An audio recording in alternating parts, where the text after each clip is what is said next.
What's up, everybody? Welcome to another episode of Mount Josmore. I'm your host, Joz. That's my face all over it. That's my name on the sign. It's Mount Josmore. You guys know the drill. Mount Josmore is all about my top 4 things of a topic, and with some honorable mentions, things I discuss ahead of time and then kind of get into my top 4 of that topic. And I decided to do something a little bit different this week. We'll get to that in a minute.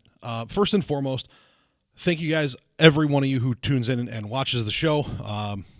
It's been less consistent than I would like. I would like to do this every week, but sometimes life gets in the way. I'm a very busy man. I have a lot going on and a lot to do, but I do try to get at least every other week, sometimes with a one in the middle there too. So thanks for tuning in, staying with me on this. It's been a fun venture, and I hope to keep doing it and keep being consistent with it as I get to go forward. So the rules of Mount Josmore, again, I pick a topic. I work through honorable mentions that people may come up with or may want to hear or see if they had their own Mount Rushmore, if you will, based on the concept of picking a Mount Rushmore of certain things. And then I give you my top 4, and the rules are, it's my opinion, it's my list, so I can't miss, but I do encourage you guys to put your opinion in the comment section and let us know what you think if I missed in your opinion, because again, it's my list, so my opinion, I win. But in your opinion, if I was wrong, why, who, what, where, when belongs on the Mount Rushmore in your eyes. The only thing I ask is that we keep the comment section civil. Nobody wants an internet troll. It's 2025, guys. Grow up, get over it. And that's the type of thing that makes me long for the days when it was okay to punch someone in the mouth. It's not, but sometimes it should be. That's neither here nor there. So in the past, I've done sports, pop culture, music, movies, all kinds of fun stuff. I did fictional athletes recently, specifically fictional baseball players, and I had a lot of fun with that one. This one is probably my first. It's not negative. It's not like a Mount Rushmore worst thing. Like it kind of is, but it's more my Mount Rushmore of things that make me feel things. Let's go with that. So the best way to explain this is to just explain the topic, and that topic is things that piss me off when I'm driving. Okay, this is my top things that piss me off when I am driving to no end. And we all have these things, and some of these are probably going to be stuff that you guys are like, oh my God, that pisses me off. There may be things that I don't mention that maybe I didn't think of, but to give some context, 3 days a week, I work in downtown Buffalo. And in downtown Buffalo, to get out, at rush hour, I will not take the thruway. So I will not jump the Skyway to the 190. I won't take the 190 to the 90. If you're from West New York, you understand that these are I-90, the I-190, I guess. I don't know. We just call them by the numbers. The 90 to the 190, the 290, the 990 to the 33. Figure it out. But I won't touch them. I won't go anywhere near them in rush hour because people are crazy, and I just don't have the patience for it.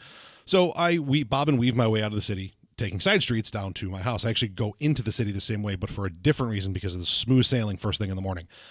And every day that I leave, something happens, and it's always one of the same things that just boils my blood, chaps my ass, grinds my gears, whatever, however you want to phrase pissing me off. And then what really sold me on this topic today, coming home, was as I'm driving, the side streets near my house, a kid on a dirt bike, turned in front of me, blew through a stop sign, and down this drag, he's popping a wheelie on this thing and just, wheelie riding it down the road.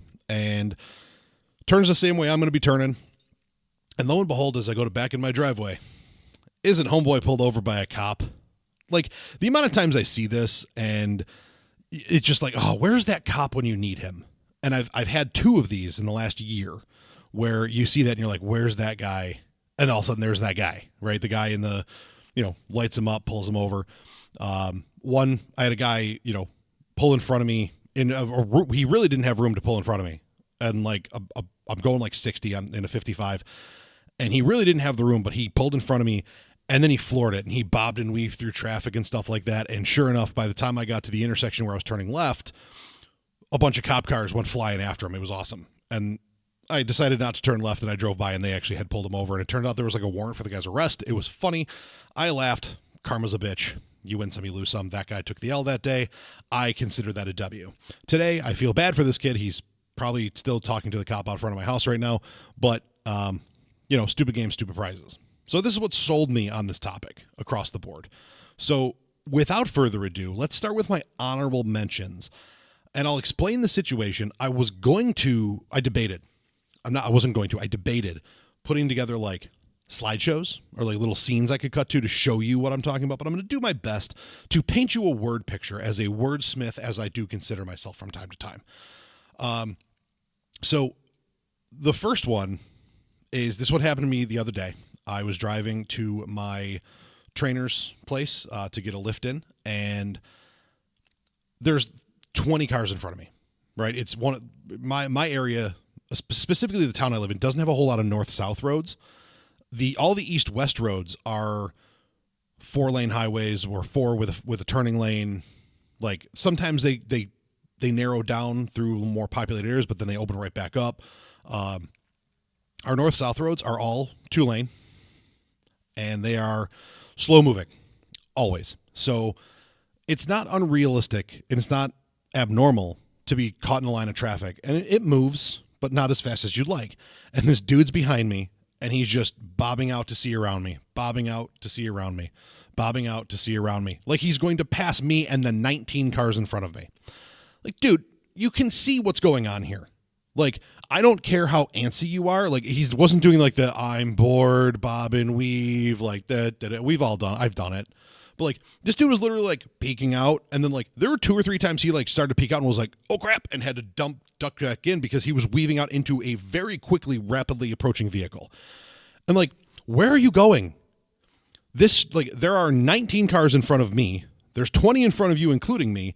And by the time you'd pass this line of cars, you would be at the light and in the wrong lane. What are you doing? Knock it off. Just be more patient. You're not going to get where you're going any faster by being a D-bag like this. It just irritates the crap out of me because then like I start to feel uneasy and I debatably want to brake check you, which I know is illegal. And I know with people having dash cams in this day and age, people are trying to prove like, oh, hey, he did that on purpose, whatever. But it doesn't mean I don't want to. Anyway, speaking of it being 2025 and new technology and dash cams and all that good fun stuff, one of my favorites is it's 2025 and you still see people doing this to talk on their phone. Or even worse, doing this to talk on their phone. It is 2025. If your car does not have Bluetooth, there are ways to have your car have Bluetooth. If your car doesn't have Bluetooth, there are ways to broadcast your phone over your radio without having Apple CarPlay or Google, whatever the hell Google's version of Apple CarPlay is. Like, there are ways to do this. Why in the blue hell is anybody holding their phone like this to talk into it? And worse, like this. Like, I understand getting pulled over because you're texting, because not ever, like, again, I didn't have Apple CarPlay for a while, so like the talk to text thing was a lot more complicated. I have it now. It's still not the easiest thing in the world because I'm long-winded and Siri doesn't always like to pick up every word I say. If you couldn't tell, I like to talk. But what in the blue hell are we doing talking on our phone with our hand? Like, texting and driving is stupid. Don't do it. You're going to kill somebody. Maybe yourself, maybe somebody you know, maybe somebody you don't. But my point is, why? Like, I at least understand why you might feel the need to have to do that. Don't do it. But I understand the feeling, the need, like the urge there. I grew up in the origin of the texting era was when I was in high school, right? So why does it look like I have something on my shirt? I don't know. There's nothing there. I can see it, but it looks like there is. Anywho, so I grew up in that era. Like, I ran up a texting bill on my parents the first time I figured out that my phone had texting capabilities, and it was 5 cents to send and 10 cents to receive, or vice versa. And $500 phone bill later, just in texting charges. Yeah, do the math on that one. Listen, it was for a girl, and she was really, really cute. I don't care what you say. I'd do it again. I don't have to. I'm married. I win. But whatever. Off topic. My point is, I understand the urge to want to text because it's 2025. Who calls on the phone anymore? again, I digress. Why are you talking on the phone with the phone in your hand? I don't even do that at my house. Like, I will put the phone on speaker and put it on my chest or put it on something in front of me or on the couch next to me or something. I'm not holding my phone to talk to you. I have better things to do. If I'm holding my phone to talk to you, it's because I'm texting or doing something else while we're talking. Get off your phone. If you don't have Bluetooth, get off your phone. It can wait. It's annoying as all hell. I kind of talked about this one kind of a little bit. People who had to get in front of you but then slow you down. So this is the guy who had to get in front of me but then took off like a bat out of hell. It's the opposite of him. The person who had to get in front of me and then it's 35 and they're going 20. Like, oh, I got to get in front of this car or I'm going to have to wait 5 more seconds. And then I'm like, if I touch the gas pedal, I'm going to hit you, and I'm going 15 under the speed limit. Why? There's no one before you slowed me down, there was no one behind me for a mile and a half. Why did you have to get in front of me? Only to not drive. Like, not even drive fast. Like, just drive. Do the speed limit. I'd be like less frustrated, but frustrated nonetheless. But that one, especially on a day that like I'm in a little bit of a hurry and I'm not trying to drive like a douche, but now you're going to make me drive like a douche because you're driving like a bigger douche. You are the captain of the douche canoe and I just happen to be a passenger that day. Oh, not a fan. Going into, again, with more traffic being around, this one, people who see traffic being backed up and then try to cut the line. So like you're on a throughway and you're kind of at a merge point. If you've ever driven in Colorado, there's a shit ton of these. Like when 5-lane highways dump into other 5-lane highways at 2 different points. So you have 10 lanes coming down to 5 and there's already people on the 5 and you have those people who are like, oh, traffic is kind of backed up, moving slow, but backed up. I'm just going to go as far as I can toward that exit and then try to sneak in. You're a dick. Knock it off. Like at some point, just when a natural opening hits, get in line and wait your turn. Don't try to be a D-bag that, I'm just going to say D-bag a lot today, apparently. Don't be a dick and try to cut the line. I like that one brings out like some road rage in me. Like a couple of these actually do, in a way, but not as much as the top 4. I'll get to those. In the same vein, people who either wait to the last possible second, knowing that their lane ends, or people who speed to the last possible second where their lane ends to try to cut a line of traffic, in the same vein as the last one I just talked about. This one happens almost every morning. Like I said, I drive into the city, not taking the throughway because I can. It's usually a fairly trafficless drive, and let's be honest, sightseeing when I'm driving at that time of day is a lot of fun. A lot of interesting characters on the road. But there's a part where it's a 4-lane highway, 5 lanes, so 2 lanes one way, 2 lanes the other way, the turning lane. And as you cross under this light, there's like 15 feet of 2 lanes, and then it cuts. And there's a sign at the intersection that says right lane ends. So there's the lane that's turning right. There's the right-hand lane that can go straight, the left-hand lane that can go straight, and then the turning lane that turns left. Everybody knows it. So you'll get people at the light, 3, 4, 5 cars. And as the light turns green, you get one asshole that just speeds to try to get to the front of the line and then has to like cut somebody off, almost causing an accident because, being the 6th car in line versus being the 4th car in line makes a huge difference on when you're going to, and normally that person's like turning like 2 streets later, they're turning off and you're like, you couldn't wait. Really? You couldn't wait. And those same people end up being the next one on my honorable mention list, which is people who race up the shoulder to try to get like ahead of traffic. This happens in the city all the time. Like, and it's one thing when you're like, I'm turning in 2 blocks and this line of traffic is slowing me down. So like, I'm just there's room there. It's another thing to be like, I don't want to wait in this line of traffic. So I'm just going to pass everybody on the shoulder. It's insane. And though, like every time it happens, like, where is DePopo? Where is this dude that's going to pull this a-hole over? Can't win them all. You can't win them all. But here we are. Last but not least on my honorable mentions list, and this one I have I'm guilty of it a little bit to an extent, and I'll get to that. But I also have some understanding of this because, and this is actually going to lead me to another one on my honorable mention that I forgot to put on there, but I remember now. Pedestrians have the right of way, right? And especially in a crosswalk. So like you're crossing at a corner, where there's, especially where there's like the walk, don't walk lights. Like, I get that. And I understand it. It's frustrating when you take your damn sweet time, but I do that. Like, I'm a pedestrian. I'm in a crosswalk. I am walking my pace. I'm not going to jog across the street. Like, you have to wait. I'm not going to slow down on purpose, but I'm also not going to speed up by any means. Like, I'm going to take my normal gait. I am walking. It's fine. It's not that big of a deal. There are people who know people are waiting to turn, or and that's the big one. Cause you're going this way and the lights this way on the sidewalk are the ones that are say walk. So you're making a turn. So that person's, but there's times that they see you coming and they're just like, I'm going to slow down a little bit. But the ones that really piss me off, and again, I don't slow down, but I get it. So I have to wait for you. You're a pedestrian, whatever. I get it. But the ones that really irritate the shit out of me, apparently this is going to be my coming out cussing episode too. Sorry about that.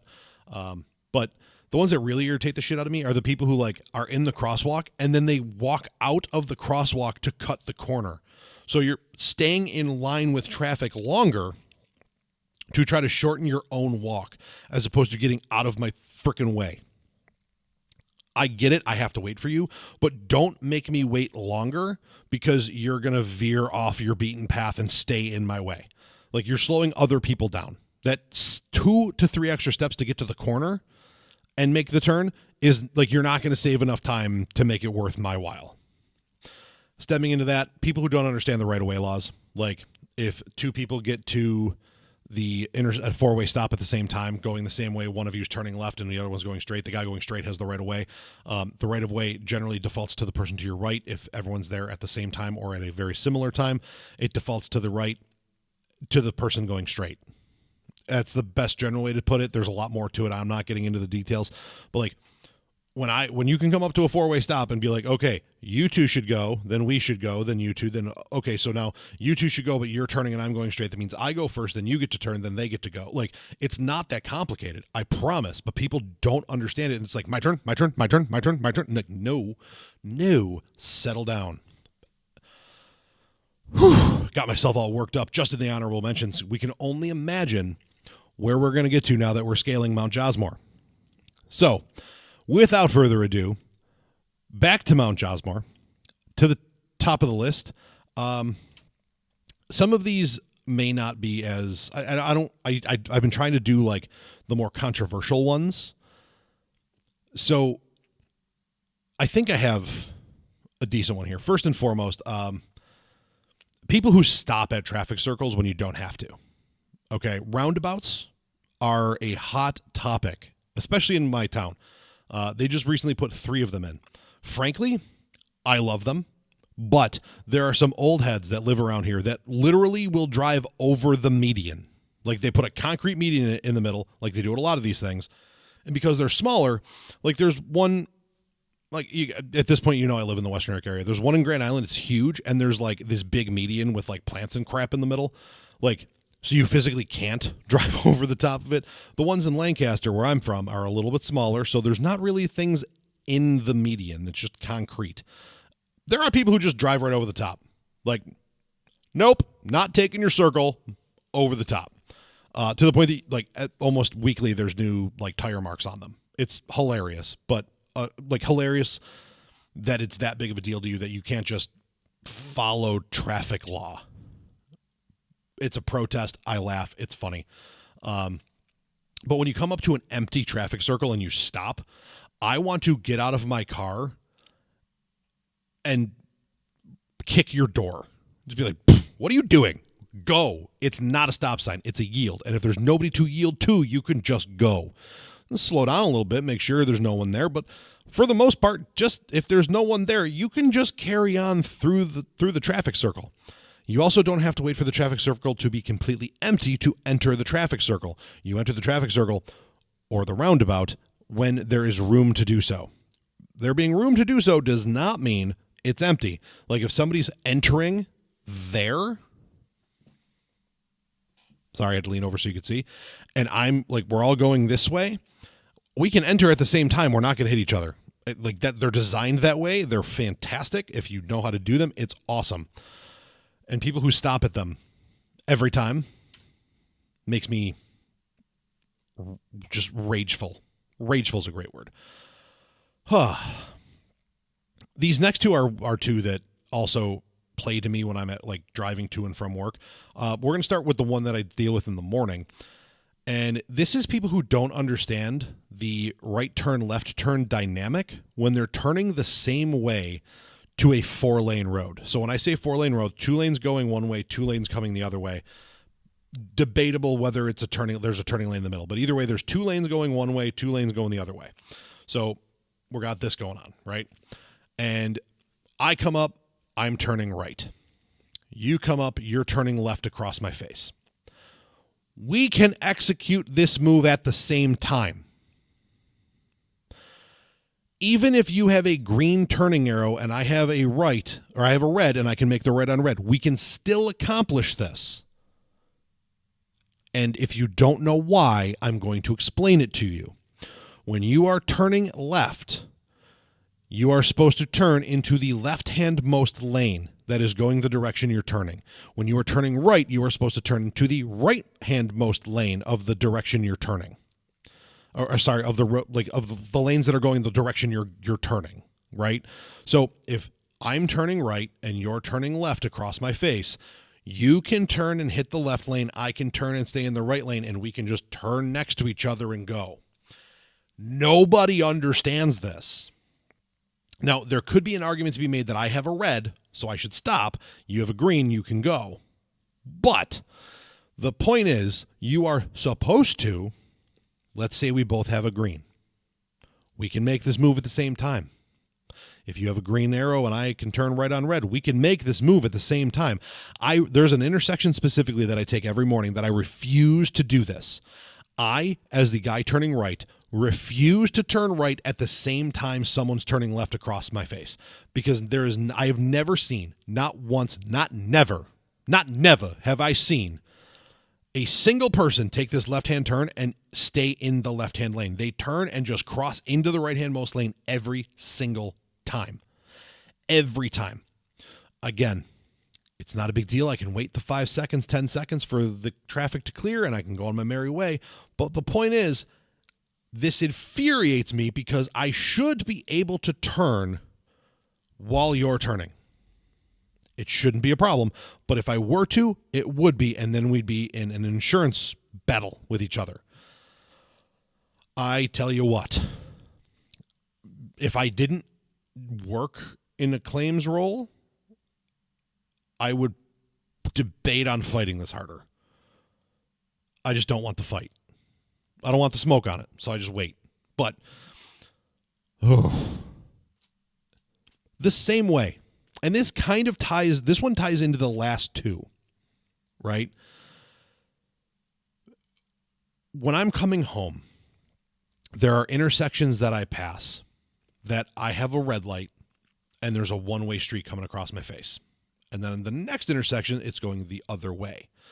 That's usually how one-way streets work. Like, one way goes left, the other way is going right. So you can go either way you want to. It's just which street are you taking? Are you taking Oak or are you taking Elm? Those might be actual street names, I think. I'm pretty sure one's definitely Elm. The other one's probably Oak, I think. I'm not sure. But I don't know because I don't take them. I just stay straight. The thing that pisses me off is when you're turning left and there's a car turning right. Again, there's 3 lanes on these roads. So traffic, 3 lanes going this way. So we get a green light. You're turning right. We're turning left to go the same direction, and there's no cross traffic. I have a right or a left-hand lane to turn into. You have a right-hand lane to turn into, and then there's a middle lane for buffer. But you know what happens? People don't do that. I shit you not. I got the idea for this episode yesterday, driving home, when I found myself screaming, effing go, effing turn, because I almost sat at a light twice, being the second car in line. Because after the lane of traffic that's going straight comes across, there's people who are turning. And when those people are turning, and there's like, you can turn at the same time, I promise. Like I just talked about it. This is even easier because there's a buffer lane. But the people, like the dude in front of me, wanted to turn left into the right-hand most lane of a 3-lane road, all going one way. I was damn near homicidal. Like, I went through a yellow turning red because this dude, not only did he take forever, but when the last car turned right, he then, like, slow rolled me to make the left into that furthest most lane. Had he stopped, he would have been blocking 3 lanes of traffic trying to make this turn that he waited for through a light and 7/8 of the next one. I hope you can see in my face the level of rage that I had. And I was like, luckily it was raining, so my windows were closed and the top was on, because I would have, like, you could probably outside my car audibly have heard me mother effer turn. I guarantee if there were somebody on the street, they would have heard me.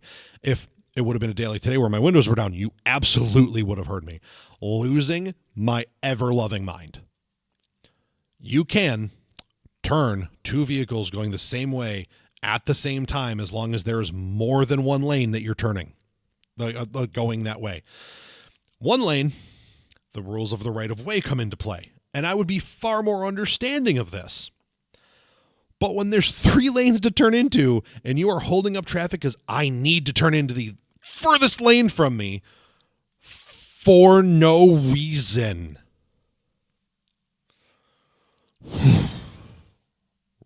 Anger, rage, bewilderment. There's so many things, so many feelings. I can't. I physically cannot. Anywho. On to my last one, and I kind of picked this one as my controversial one, because if you are somebody who likes to ride your bicicleta, you are somebody who rides your bicycle, you don't ride bicycles on sidewalks. Sidewalks are for the people who do the walking. Debatably, people who do the rollerblading. Definitely for people who do the walking. So you don't ride the bikes on the sidewalk. It's not a side bike, it's a sidewalk. Shoulders are meant for people on bikes. A lot of places, the road right over here, the main stretch that my house is just off of, has a bike lane on both sides. People who ride bikes are supposed to follow traffic law. Again, we're not talking about motorcycles. We are talking about you pedaling your happy ass down the side of the road. I used to ride my bike everywhere when I was a kid. I grew up on the outskirts of town, and I used to ride my bike to two-a-days for football practice. There is a reason that for the longest time, my legs were built like shithouses. I still refer to them from time to time as death pistons, because I used to ride my bike everywhere. And I used to be somebody who disobeyed traffic law. The only real way I did it was I used to ride my bike against traffic because I didn't trust people I couldn't see. So I'm supposed to be riding with traffic. I rode against traffic. But the people who don't obey traffic law, and this actually came up, we were watching a show yesterday on Netflix, which maybe I'll do my Mount Rushmore of Netflix shows. Netflix originals, the OGs. I don't know, maybe. New topic for another day.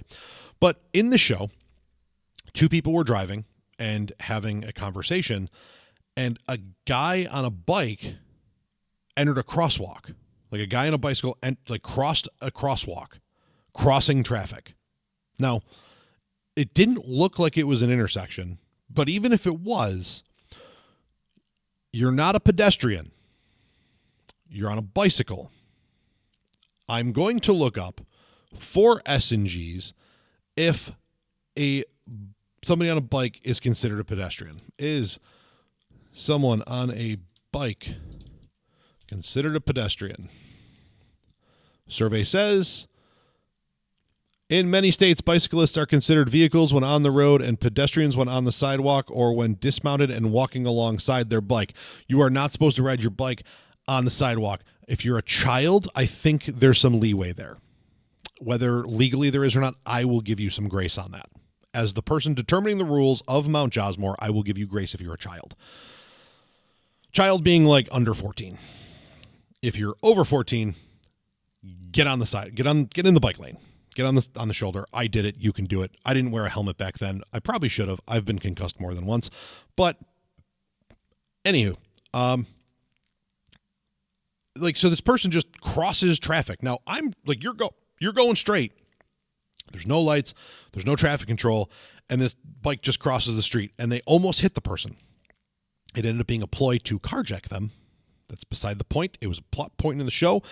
The issue is you are, as a bicyclist, supposed to obey traffic law, which means you should stop if you do not have the right of way as a vehicle.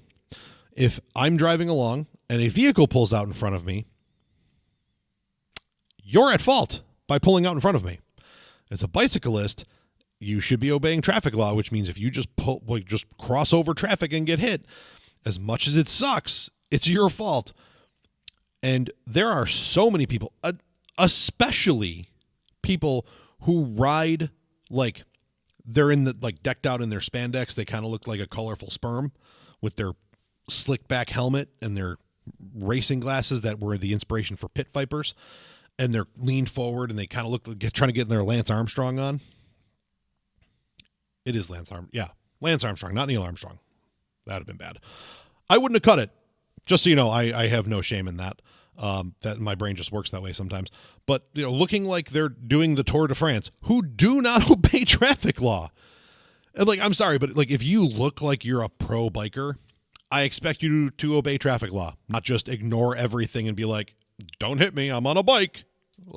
Sometimes don't hit people on bicycles, but sometimes maybe you should get hit on a bike if you're doing something stupid. Don't hit people on bikes. Don't listen, and don't take advice from me. I'm not a professional. This is just me venting my frustrations in a Mount Rushmore-esque way.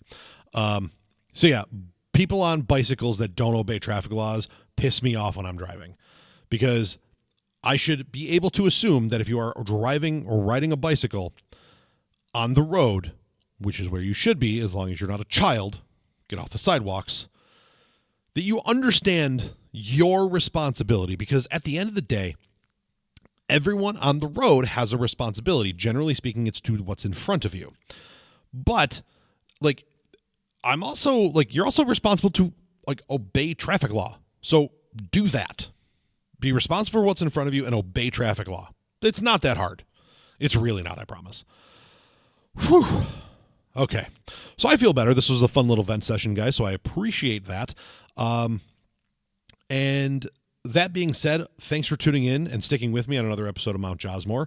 And as always, follow me on the socials. Joz says I'm not using anymore. I'm this close to deleting it. But it's mostly because I do other things on Twitter on a different account that is mostly for my baseball purposes. So, but Notorious Joz on Instagram, Joz of Life on TikTok, and follow, share, subscribe, tell your friends, comment below, do the whole thing, subscribe to the channel, yada, yada, yada, all that fun stuff. And as I always like to end this, guys, be nice to each other out there. You never know the battles that people are fighting that other people don't see or don't know about. Your smile and a wave could be the thing that makes someone's day, or, stop someone from making a poor choice. And if you need help, if you need someone to talk to, find someone to talk to, whether it's me, if you know me, if you don't know me, but you still want to talk to me, you can find a way to reach out. I would rather talk to you than read about you, if you know what I mean. And at the end of the day, again, it might be raining, but it can't rain forever, and you're not allowed to quit. So we'll see you tomorrow, every tomorrow. All right? So be kind to each other out there, be nice to each other, and we will catch you next time on Mount Josmore.